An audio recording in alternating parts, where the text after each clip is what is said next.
Hello, and welcome back to the Guitar Reliquary.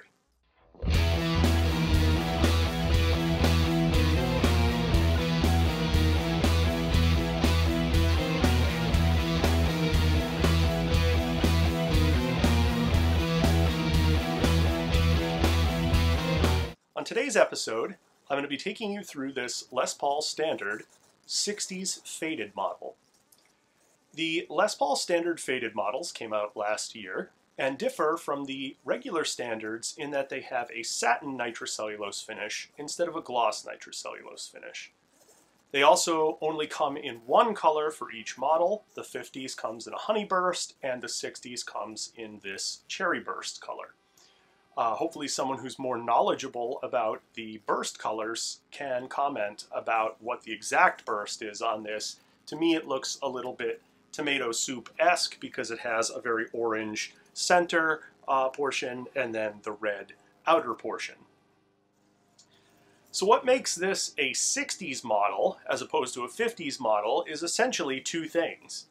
The 50s models have a thicker neck profile, while the 60s models have a slim taper profile, which is characteristic of what Gibson started using in the last half of 1960 when they started making the standards to the 60s specs.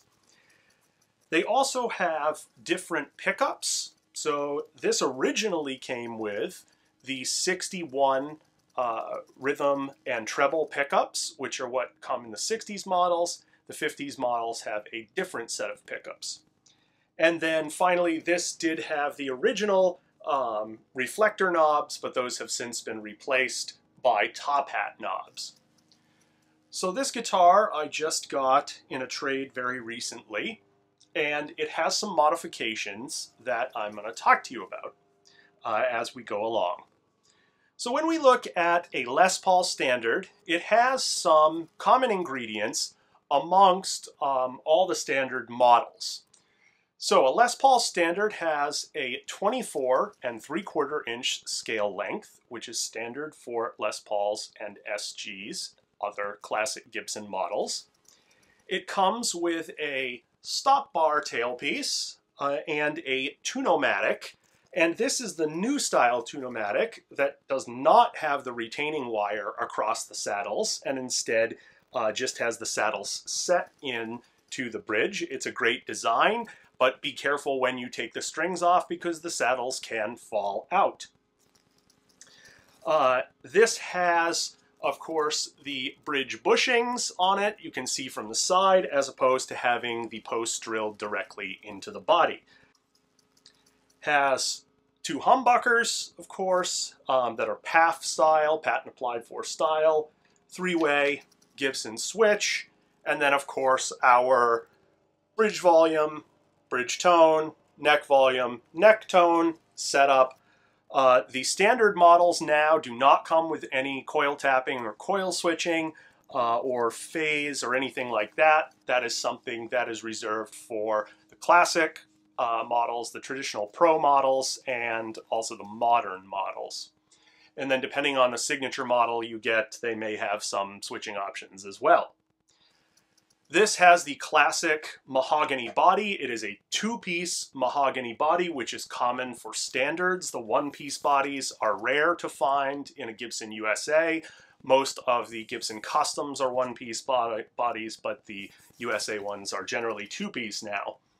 It has a thick maple top. You can see actually the maple here underneath the binding, which is common. And it is, in this case, a 2A flame maple top, which is common to the standards. But this one actually looks a little bit more like a 3A top to me. It has a lot of figuring, and you'll see in the video that there's a lot of movement as you move along in the flame. Has a rosewood fretboard. This one has a pretty nice dark rosewood fretboard. Some of them have a lighter fretboard. Medium jumbo frets. As I mentioned in the Dave Mustaine video, these are shorter than the medium jumbo frets that they were using a few years ago, so you really are feeling the wood under your fingers when you're playing. Has a 12-inch radius, so again, common to the standards. I think the moderns have a compound radius, and maybe the traditional pros also have a compound radius these days. Comes with the binding, of course, and it has the fret nibs. So if you look closely, you can see there are little plastic binding nibs on either side of the fret. So this hasn't been refretted. If it were, it would probably not have the nibs anymore. Has the Gibson Tectoid nut, which I think is a fancy way of saying plastic. If I ever have to replace the nut, I'll probably go with bone. Has the headstock inlay and the Les Paul water slide, which is common to the Les Paul standard models. Also has a mahogany neck, which is very nice. And then the normal ones come with, I think, Grover tuners for the 60s and Kluson for the 50s. But I'll have to double check that and put something on the screen to confirm or deny. In the case of this particular guitar, it's got some modifications to it. The first modification comes in at the headstock. So the previous owner put the Goto locking tuners on it. These are drop-in tuners, so there's no holes or anything that you can see from the previous Grover tuners that were on it. They did a very nice job with the installation, and they're all even, and it now has much faster string changes. The second modification was to the switch plate, so they do not come with a Gibson custom switch plate. This is something that was from Etsy or Redbubble or one of those online retailer stores that allows you to sort of bling out your Les Paul.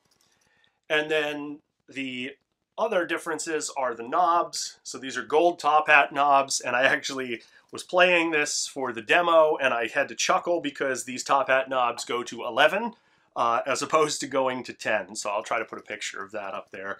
It's a nice nod to Spinal Tap. And then finally, the big difference is the pickups. These are actually Seymour Duncan custom shop Greenie pickups.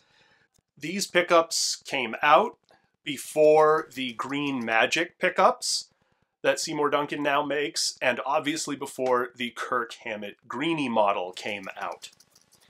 I really like these pickups. They're designed to be installed with the neck bobbin reversed, and they have the middle out of phase position, which you're going to get to hear in a second on the demo.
Okay, so if you have any questions, please leave them in the comments. Otherwise, I hope you've enjoyed the video.